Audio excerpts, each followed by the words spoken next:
Penyebab seseorang menjadi individualisme itu bisa jadi karena pertumbuhan ekonomi. Jadi misal nih, kita itu tumbuh di ruang lingkup biasanya perum. Kan perum itu jarang kenal satu sama lain. Itu yang bisa jadi salah satu faktor. Kemudian yang kedua itu karena adanya perkembangan teknologi. Kalau menurut saya, mungkin yang pertama karena kemajuan teknologi. Karena dengan kemajuan teknologi kan seseorang bisa lebih mudah gitu untuk mencari informasi. Jadi seseorang itu sudah tidak butuh lagi orang lain.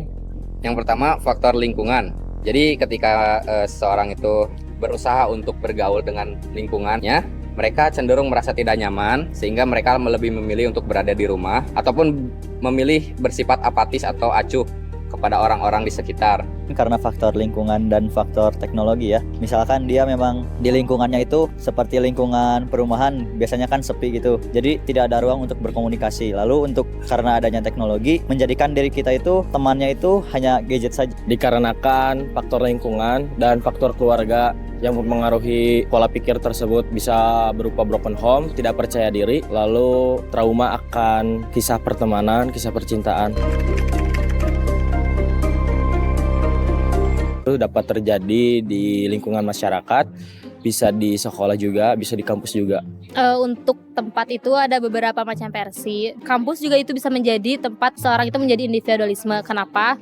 Pertama itu bisa jadi dia itu lebih mementingkan dirinya sendiri dalam belajar, misalnya tanpa ingin teman-teman yang lainnya itu ikut andil dalam proses pertumbuhan. Terus kemudian dalam pekerjaan, tempat kerja juga itu bisa, karena semisal makin banyaknya pekerjaan yang kita kerjakan, semakin kita tidak peduli terhadap orang lain. Bisa di sekolah, bisa mungkin di kampus juga bisa. Mungkin di tempat asing, karena kan di tempat asing kita bertemu dengan orang. Kalau misalkan seseorang itu introvert gitu, kalau misalkan di tempat asing kan canggung gitu untuk memulai pembicaraan dengan orang lain.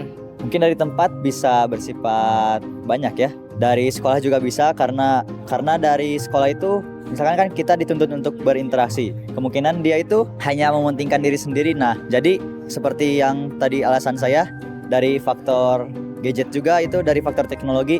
Jadi dia itu sudah aja hanya sendiri gitu. Semenjak dia diberi akses untuk memainkan teknologi lah, untuk memainkan gadget atau apa, karena sejak kita memainkan teknologi, sejak kita memainkan gadget itu istilahnya seperti kita itu menjauhkan yang dekat dan mendekatkan yang jauh gitu kan. Mungkin kalau dengan teknologi di usia remaja, soalnya kan usia remaja lebih mudah gitu. Kita juga otaknya juga masih fresh gitu buat bisa memahami teknologi. Ketika mereka beranjak usia 13 tahun, itu menurut saya dikarenakan usia tersebut usia pubertas gitu kan, di mana seseorang itu mencari jati diri dan mencari kepribadian. Seseorang itu kalau lewat teknologi itu ketika dia itu mulai mengenal dan memiliki akses untuk mengenal individualisme. Seperti semisal contohnya ketika anak-anak itu baru tumbuh itu kan seharusnya itu mereka itu lebih banyak berkomunikasi dengan ibunya, dengan lingkungannya, akan tetapi yang terjadi pada zaman sekarang itu mereka lebih menyibukkan diri dengan gadget. Biasanya rentang SMA sampai kuliah pun pasti remaja gitu ya. Remaja sudah mulai mempunyai pola pikir sendiri, karena kan kalau misalnya kita putar balik ke masa kecil mereka, orang-orang yang sebelum mengenal pola pikir individualis ketika masih kecil kan mereka lebih suka untuk bermain bersama teman-teman. Tapi ketika dewasa mulai pergaulannya mulai berbeda, mulai mempunyai mindset tersendiri gitu, sehingga akhirnya ketika di masa remaja di usia-usia segitu timbullah Pola pikir individualisme. Oke. Wibu mungkin. Kalau seperti yang saya lihat, mahasiswa juga ada yang seperti punya sifat individualisme, karena mungkin persaingan di perkuliahan membuat seseorang juga menjadi individualisme agar bisa mendapat nilai yang baik atau bisa mencapai keinginan ingin dicapai? Menurut saya itu anak remaja, dikarenakan anak remaja itu rawan untuk memiliki sifat tersebut. Yang pertama, kurangnya percaya diri. Yang kedua, pengaruh dari game online. Yang ketiga, pengaruh dari sosial media juga sih. Mahasiswa itu bisa, siswa bisa, semua orang itu bisa, karena bisa jadi ketika ia merasa tidak nyaman di sekitar lingkungannya, kemudian ia memilih untuk menjadi diri sendiri dan sebagainya. Setiap orang mungkin ada ya pastinya. Setiap orang ada, mungkin sekarang itu lebih ke dari kemauan dan ego mereka masing-masing. Ada seseorang yang tetap teguh, ingin bersikap menyendiri. Ada juga yang dapat menurunkan ego untuk saling berkomunikasi. Nah, mungkin jadi di setiap orang itu pasti selalu ada sikap individualisme itu. Karena dari handphone itu membuat kita menjadi seorang yang individualis. Kenapa individualis? Jadi kita itu dengan handphone itu sudah merasa puas dengan diri sendiri. Karena dengan adanya handphone kita dapat mengakses segalanya.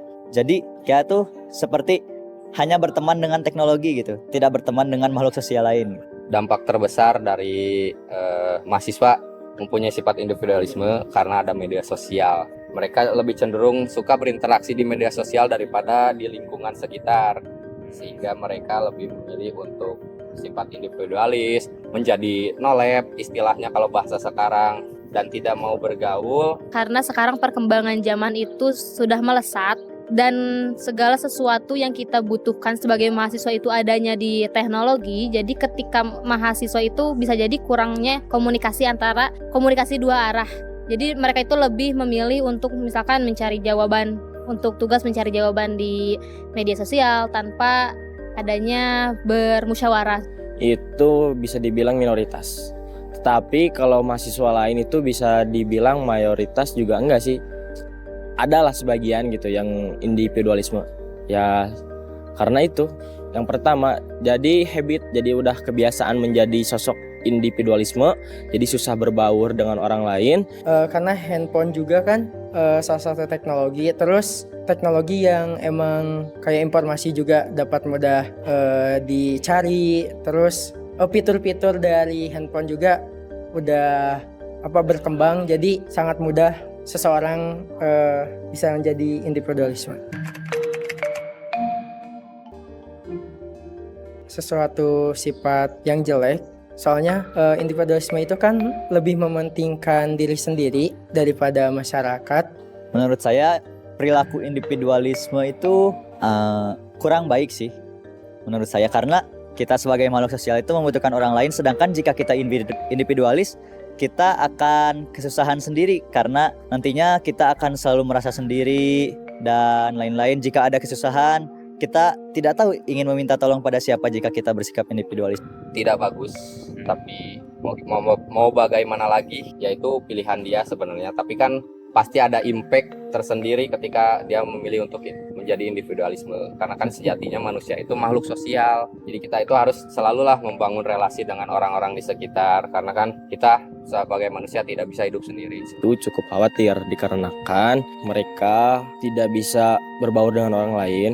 Karena pada dasarnya manusia adalah makhluk sosial yang butuh dengan orang lain, mau itu apapun juga. Jadi ketika sifat individualisme itu emang harus dikarenakan kita juga harus mandiri. Tetapi jika sifat individualismenya lebih dominan, maka kita harus mengingatkanlah kepada beliau, kita harus mengajak beliau. Jika individualismenya itu dalam sisi negatif itu sangat kurang baik. Karena kan kita sebagai makhluk sosial yang saling membutuhkan satu sama lain. Jadi seharusnya sikap individualisme itu diturunkanlah ego individualismenya. Soalnya kan kita sebagai manusia itu butuh orang lain juga untuk membantu dalam suatu pekerjaan.